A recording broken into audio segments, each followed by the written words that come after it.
Welcome to the HRchat podcast, bringing the best of the HR, talent, and leadership communities to you. For more episodes and the latest articles covering what's new in the world of work, visit hrgazette.com, subscribe and follow us on social media.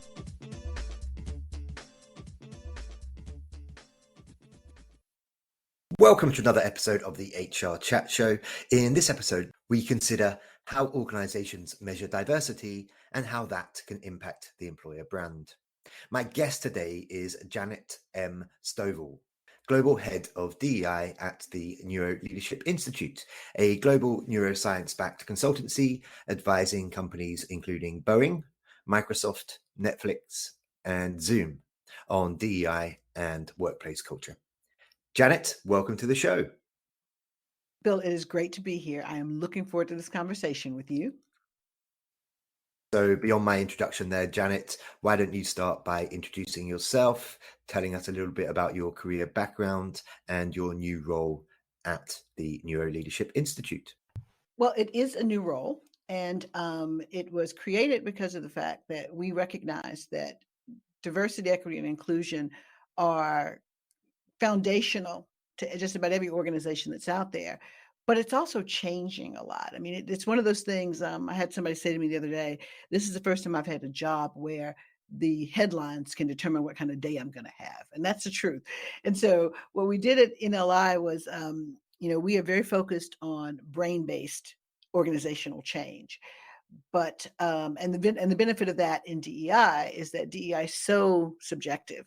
And this is sort of an objective approach to dealing with it. But what people need has grown. So we needed to grow how we responded to that. So the role was created. A, it's global. And B, it takes our consulting department, because I also head the DEI consulting practice. And it allows us to tap into all the expertise across the entire company. We've turned it into a center of excellence, and to tap into all those brains all over NLI to bring those brains to bear on this issue and to make DEI something that we recognize is multifaceted and we can respond to in a multifaceted way. So it is a new role, and it's a new role, and I'm new to it, but I am so excited, and I've already started having a great time doing this, starting with this interview, of course. Okay, just a quick follow-up on something you mentioned in your answer there. You suggested that components of DEI are subjective. Can you tell us more? I say DEI is subjective because if you think about it, diversity is the easy part of that. Diversity, equity, inclusion. Diversity is the easy part. That's counting bodies in the building. And you can do that pretty simply. But diversity is not the same thing as inclusion, and neither of them is the same thing as equity. Inclusion is one of those things where you have to ask yourself, what does inclusion mean to me? There is no universal answer to that. We have people, we try to give it one. Well, it's being your authentic self. It's being able to show up as you are. First of all, nobody really does that in the workplace. We really don't. But it's sort of ethereal. And so that's subjective, because it's subjective in the sense that it means something different for every organization. What inclusion looks like one place is not what it looks like someplace else. So that's subjective. Equity, there are parts of that that are objective, depending on how you define equity, once again. So if you define equity as equity in pay, that's pretty easy to figure out. That's pretty objective. You can look at it and say, who's making what, and is everybody getting the same thing that at the level that they should be at? But if you look at equity as giving people what they need so that they have a fair opportunity and an equal opportunity to contribute and to succeed, then that's a little bit more subjective, because then you have to start asking yourself the question, who doesn't have this already? What things do they need? How can we get to it? So that's what I mean. The whole concept of it is subjective. Diversity itself is the least subjective of all of this. But the equity and inclusion, kind of difficult to put your finger on sometimes. We'll be right back to this conversation after this very brief message from today's sponsoring partner. The days of matching web keyword searches with resumes and job descriptions is over. It's all about cultural fit. WorkZinga empowers job seekers looking for jobs and employers looking for new hires to have thoughtful and insightful conversations, making the recruiting process more successful for both sides. Learn more at workzinger.com.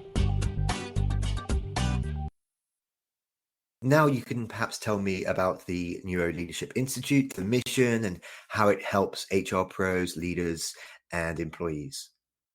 The NeuroLeadership Institute, our mission is to make organizations more human through science.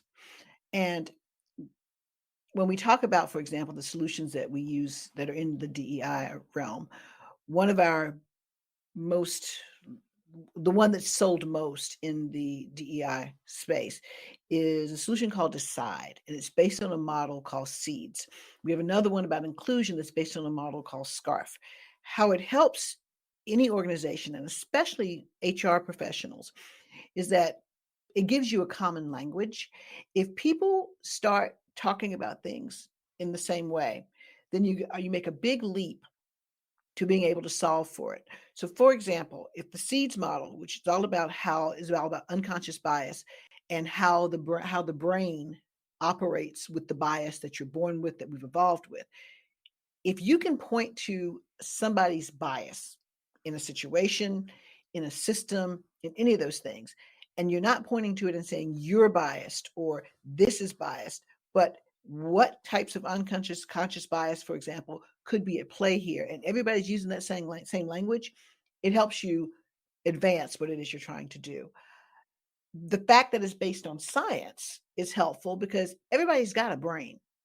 Everybody's got a brain. We come from different backgrounds. We have different experiences, different lived experiences, different abilities, all these things, but we've all got brains. So if you can find a way to ground your organizational change, and if you can find a way to change your habits, because that's what NLI is about, is helping people change habits. At the end of the day, we want to change hearts and minds. We do. We really do. But sometimes hearts and minds aren't easy to change, but we can tangibly change habits. If everybody understands what the language is, if they have clear, simple to execute habits, and if you measure after the fact how many people are actually demonstrating those habits, it's a whole lot easier to figure out how you're going to move from whatever your state is to whatever target state you want to get to. So I would say that what NLI does is we give you common languages, we give you habits, and we ground it in brain science. How are organizations currently measuring diversity then? How should they? And how does this impact employees' viewpoints of a company? In terms of how companies are currently measuring diversity, most companies are and have been for a while tracking sort of two levels of DEI data. There's a mandated data, which I call it level one DEI metrics. And those are the ones that governments of any sort require that you collect. In the United States, of course, it's the EEOC. And you got to collect that, and all employees collect it no matter what. Those are among the easiest to measure for the same reason that I said earlier, because just counting bodies in the building.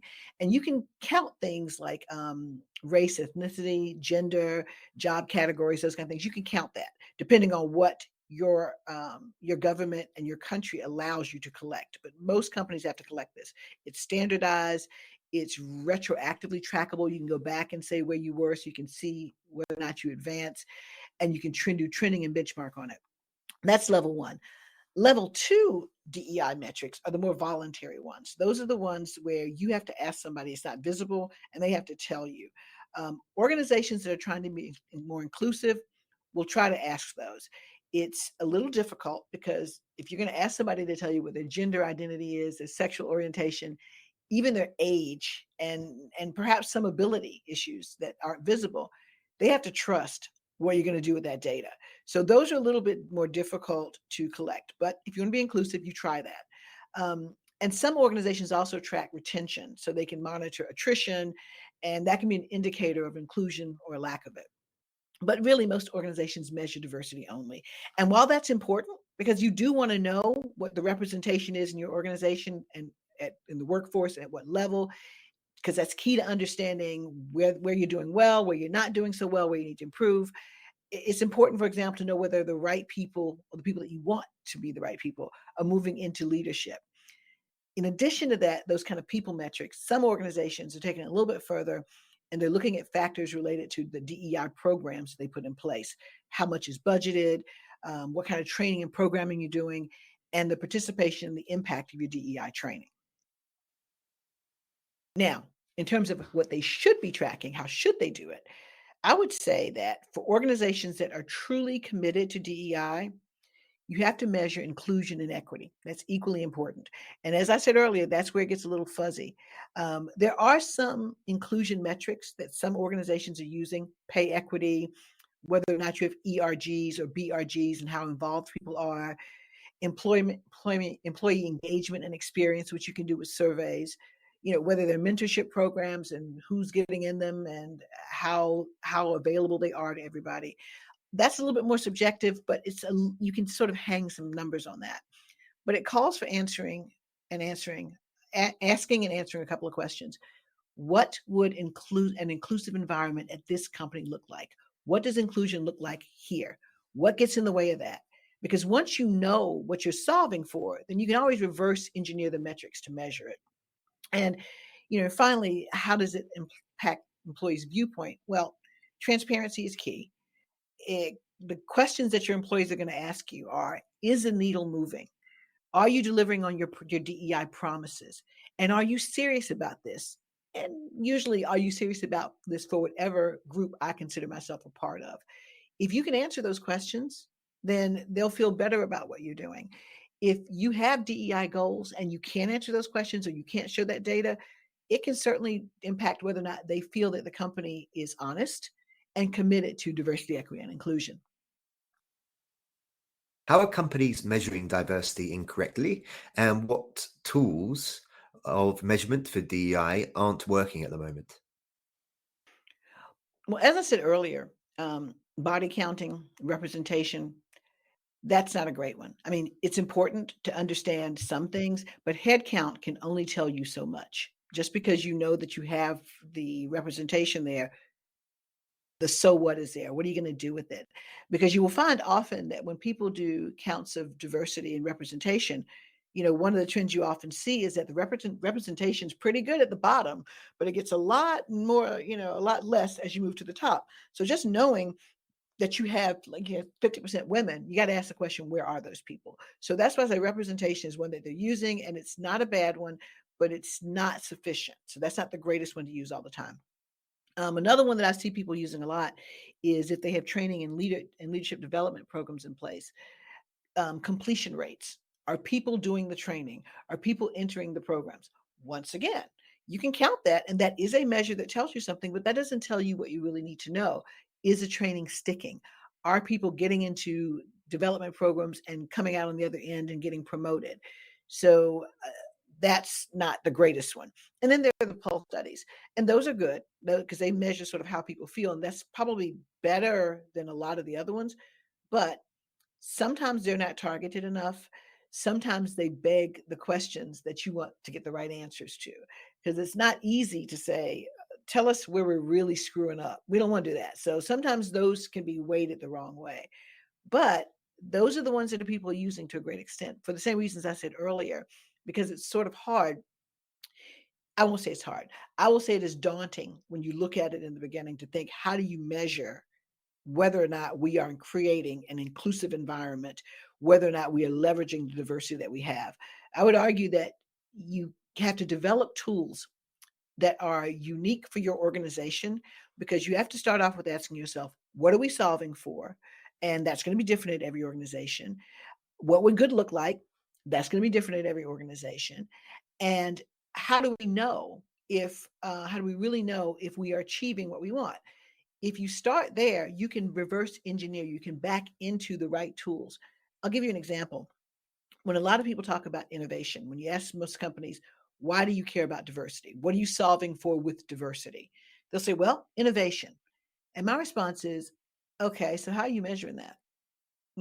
Crickets, you don't hear anything. If you say you are solving for innovation and you have not put tools in place to measure the connection of diversity to innovation, then you don't know that you're getting what you say you want diversity for. And there are numbers out there all over the place, but they are correlative and not causative. We see these numbers that companies with this much diversity have this much more innovation. If they haven't found a way to actually tie the outcomes, innovation outcomes, to the diversity that went into that was input to it, they don't know whether that's true. It's possible. It's like I say, it's correlative, but is it causative? So they're measuring diversity incorrect. They're measuring diversity. Most people measure that correctly. It's measuring the other things that they're not doing very well. Okay, thanks. So who's most receptive to your services? HR, leaders, others? Well, it depends on, first of all, and I'm going to speak, primarily from the DEI arena, because we have different practices and they would deal with different people. In the DEI arena, it depends on who's leading that and what they're leading with. So if what they're leading with is training, we just want training, we just want to educate our people, whatever. Often we're talking to a training and leadership development director. If it is truly culture change, in which case we may be coming in with some solutions, but we're also bringing in the consulting team to do with that. And we're bringing in our behavior change model, which is priorities. We call it PHS, which stands for priorities, habits, and systems. Then probably we're talking to somebody in the C-suite or very close to it. We may be talking to the chief diversity officer. We may be talking to the senior VP of diversity, or we may be talking to the chief HR director. So it depends on who does diversity, who's in charge of it in an organization. Now, if you ask me, so your question was, who do we normally talk to? Now, if you ask me who I wish we could talk to and where I think we are most effective, is if we are talking to a combination of people, the folks who are in charge, whoever's leading HR, whoever is leading training and development, if that's the piece we're going to provide, and whoever is leading diversity, because sometimes those aren't the same people. Sometimes they are. But talking to the people who are highest level, they generally have the better view, the longer view, the strategic view of what it is you're trying to do with DEI. And if they don't have it or they haven't figured it out, part of what we do is come in and help them figure it out. That's the whole concept of priorities. And then a lot of times when we get to the habits part, we go a little bit deeper down into the organization, the people who are on the front lines, who have to deal with folks to change things. And then back to the systems part, that can also be at the top. So we do talk to the C-suite, and ideally, depending on what it is you want us to come in and do, that is who we need to talk to. And we talk to HR, depending, once again, on where diversity lives within your organization. And just finally for today, Janet, how can we learn more about you and about the NeuroLeadership Institute? Well, I'm easy to find. I'm out there on LinkedIn. Just put in Janet Stovall. I will show up. There's another Janet Stovall out in the world, and she's a nurse, I believe, but LinkedIn doesn't really make that distinction. It'd be pretty easy to find me. The NeuroLeadership Institute, we have a website. You are welcome to go there, neuroleadership.com. And I am happy to have people email me directly. My email address is janetstovall@neuroleadership.com. Awesome. And that just leaves me to say for today, Janet, thank you very much for being my guest on this episode of the HRchat Show. Thank you so much for having me, Bill. It's been great. And as always, listeners, happy working. Thanks for listening to this episode of the HRchat podcast. There are hundreds of conversations with business experts available for free on the HR Gazette website, Apple, Spotify, and all the main platforms. And remember to like, subscribe, and follow us on social media.